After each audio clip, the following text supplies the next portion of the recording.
Hello সুপ্রিয় দর্শক, নতুন আরও একটি ভিডিওতে আপনাদের জানাই স্বাগতম। আজকে সরিষা ক্ষেতের অবস্থা দেখতেছি যে খুবই ভালো। আশা করি যে কিছুদিনের মধ্যে সরিষা পেকে যাবে। সরিষার রং এসে হলুদ হলুদ, সপ্তাহখানিকের মধ্যে পেকে যাবে। এগুলা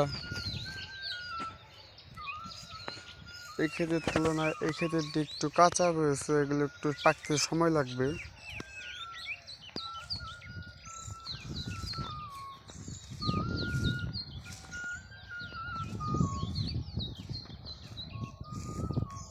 এগুলা সরিষা শুয়ে পড়ছে,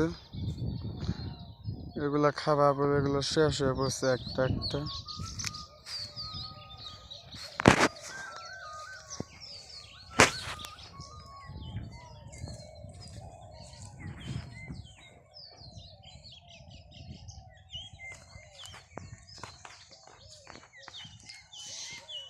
কিছুদিনের মধ্যে পেকে যাবে আশা করি।